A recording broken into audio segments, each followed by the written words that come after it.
Bismillah, alhamdulillah. Nahmaduhu wa nasta'inuhu wa nastaghfiruh wa na'udzu billahi min shururi anfusina wa sayyiati a'malina. May yahdihillahu fala mudilla lahu wa may yudlil fala hadiya lahu. Asyhadu an la ilaha illallah wa asyhadu anna Muhammadan 'abduhu wa rasuluh. Allahumma shalli wa sallim ala sayyidina Muhammadin wa ala alihi wa sahbihi ajma'in warḍa'na ma'hum bi rahmatika ya arhamar rahimin. Ayyuhal hadirun, usikum wa nafsi bi taqwallah faqad faza fawzan 'azima. Kama qala Allah ta'ala fi kitabil karim wa huwa asdaqul qailin. A'udzu billahi samil 'alim minasyaitonir rajim. Bismillahirrahmanirrahim. Ya ayyuhalladzina amanu taqullaha haqqa tuqatih wa la tamutunna illa wa antum muslimun. Shadaqallahul azim wa shadaqa rasuluhul karim wa nahnu ala dzalika minasyahidin walhamdulillahi rabbil alamin. Hadirin jamaah sidang salat Jumat rahimakumullah. Di awal khutbah ini khatib tidak henti-hentinya untuk berwasiat, baik untuk diri khatib maupun jamaah sekalian. Marilah kita senantiasa tingkatkan iman takwa kita kepada Allah Subhanahu wa taala. Karena memang hanya takwa yang akan kita persembahkan kehadirat Allah Subhanahu wa taala. Sebagaimana diingatkan oleh Allah Subhanahu wa taala, "Fatazawwadu fa inna khairaz zadi taqwa." Berbekalah olehmu sekalian, karena sebaik-baik bekal adalah takwa kepada Allah.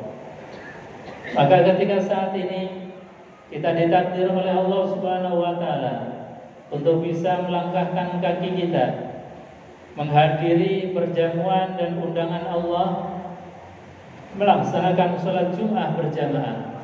Itu artinya saat ini kita ditakdir oleh Allah Subhanahu wa taala menjadi pribadi yang beriman bertakwa.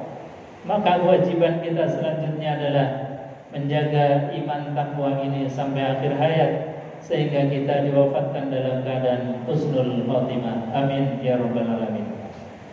Hadirin jamaah yang dimuliakan Allah, di antara untuk memupuk rasa takwa adalah terus-menerus tidak pernah henti untuk bersyukur kepada Allah Subhanahu wa taala. Termasuk bersyukur atas nikmat kemerdekaan yang Sabtu kemarin kita merayakan bersama sebagai warga bangsa. Dan perintahnya Allah dalam Al-Quran, "Qul bi fadlillah wa bi rahmatihi fa bidzalika falyafrahu." Katakanlah wahai Muhammad, bi fadlillah disebabkan karena karunia dan nikmat Allah serta kasih sayang dari Allah. Termasuk nikmat dan kasih sayang adalah kita diberikan kemerdekaan oleh Allah Subhanahu wa taala. Maka Allah hanya minta satu, fa bidzalika falyafrahu.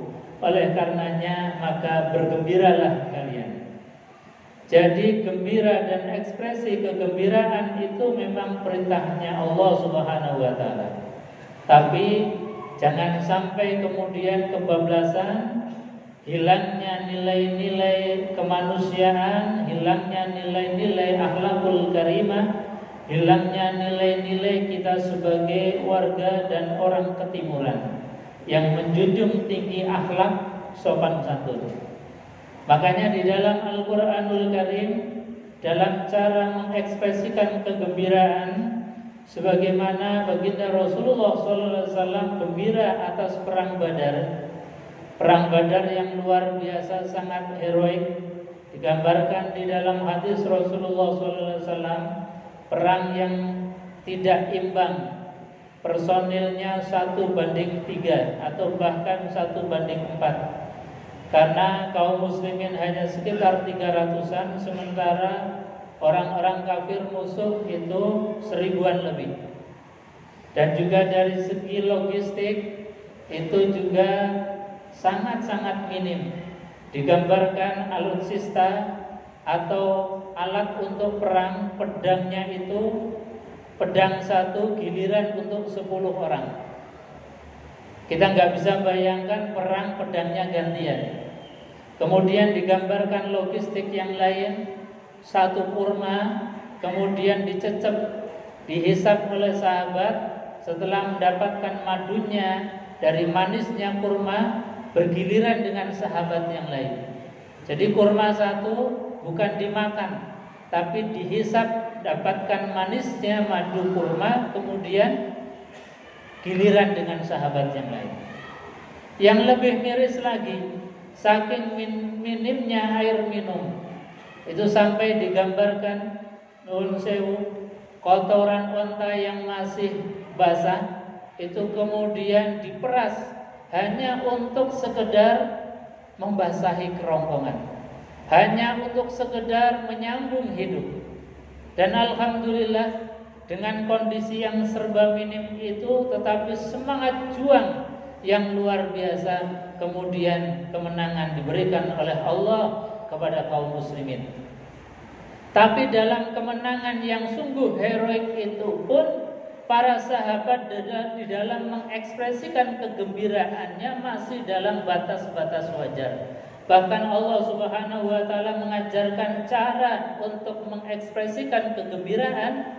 Itu disampaikan oleh Allah dalam Al-Quran, walitukabbirullaha ala ma hadakum wa la'allakum tashkurun. Hendaknya kalian tetap dalam koridor kegembiraan yang dalam batas-batas kewajaran, yaitu apa? Dengan mengucapkan kalimat takbir. Maka perang Badar usai dan juga saat itu Ramadan usai, para kaum muslimin itu dalam menggelorakan kalimat takbir sungguh luar biasa. Digambarkan Madinah itu gemuruh, suara takbir menggema di mana-mana. Padahal kita tahu zaman itu belum ada speaker, belum ada pengeras suara, tetapi digambarkan di dalam hadis gemuruhnya kalimat takbir itu luar biasa. Di masjid takbir, di rumah takbir, di jalanan takbir, di gang-gang kecil takbir menggemuruh. Gemuruhnya takbir itu menggambarkan luapan kegembiraan yang dalam batas-batas kewajaran, kegembiraan dalam batas-batas etika. Makanya sekali lagi ekspresi kegembiraan kita jangan sampai kemudian melebihi batas, bahkan melebihi norma-norma keadaban, norma-norma etika yang sampai kadang-kadang nuwun sewu aurat diumbar. Laki-laki perempuan yang bukan muhrim kemudian campur baur dan lain sebagainya, itu sudah di luar batas kewajaran dalam syariat. Hadirin jamaah yang dimuliakan Allah, maka sekali lagi bentuk daripada rasa syukur kita adalah gembira. Kemudian kita juga ketika mengucapkan pekikan merdeka ini, kita di dalam hati merasa bersyukur, sekaligus juga mampu mengoreksi betul apakah kita ini sebagai bangsa telah betul-betul merdeka atau tidak. Karena kata para filosof mengatakan kalimat merdeka itu punya dua sisi mata pedang. Sisi yang pertama adalah merdeka itu maknanya adalah pembebasan. Pembebasan dari perbudakan, pembebasan daripada kezaliman. Alhamdulillah bangsa Indonesia dalam makna itu barangkali kita sedikit lega. Tapi juga makna merdeka itu bisa diartikan sebagai peninaboboan, mengkerangkeng kita. Kenapa? Karena kadang-kadang kalimat merdeka itu ditulis dengan besar-besar di mana-mana, bahkan di sosial media memakikan kemerdekaan, sehingga seolah-olah kemudian kita tidak mampu untuk mengukur apakah sejatinya kita ini telah merdeka atau belum. Makanya Quran ini memberikan satu tips mengukur sebuah kemerdekaan. Allah mengatakan wa id qala wa id qulna dkhulu hadhil qaryah fakulu minha haitsu syi'tum. Kata Allah, di antara ukuran kemerdekaan adalah fakulu minha haitsu syi'tum ragadan. Ketika kalian telah diberikan wilayah merdeka, maka makanlah dari wilayah itu artinya kita disuruh mandiri di dalam hal masalah makan. Karena makan kalau tidak mandiri masih disuplai oleh bangsa lain, jangan pernah berharap kemudian kita bisa merdeka. Pasti dimainkan oleh bangsa lain. Maka sekali lagi ukuran kemerdekaan kata Quran itu harus mandiri, khususnya di dalam masalah pangan. Makan itu adalah basic need, kebutuhan dasar dan hal dasar kita sebagai bangsa. Maka mau tidak mau kita harus mengelola tanah bumi kita agar kita tidak terjajah lagi oleh bangsa lain. Maka pertanyaannya adalah, apakah kita dalam hal masalah yang mendasar, masalah makan ini telah mandiri? Nah, ini harus kita punya nilai korektif, harus bisa mengevaluasi. Sehingga ada apa? Kita punya ukuran kalau kita belum bisa mandiri. Misalnya beras masih impor, brambang impor, cabai kedelai impor, bahkan kita punya pantai yang luasnya luar biasa, kemudian garamnya masih impor. Ini kan sebuah ironi berbangsa. Maka PR besar kita, meskipun kita telah memekikkan kemerdekaan, tapi kalau kita mengukur dari ukuran Quran, rasanya kita masih perlu dengan perjuangan-perjuangan yang ekstra. Hadirin jemaah yang dimuliakan Allah, ini ukuran Quran. Kemudian ada ukuran lagi yang lebih menukik dan mendasar. Al-Imam Al-Qushairi di dalam kitab Risalatul Qushairiyah misalnya mengatakan bahwasanya orang merdeka itu adalah orang yang hanya mau diperintah dan hanya dijajah oleh Allah Subhanahu wa taala. Orang yang merdeka dari perbudakan makhluk. Orang yang hanya mau untuk dijajah oleh Allah. Contoh misalnya, ketika Allah memanggil kita di hari Jumat, kita bersegera untuk mendatanginya. Maka sejatinya kita yang hadir di majelis ini adalah manusia-manusia, pribadi-pribadi yang merdeka.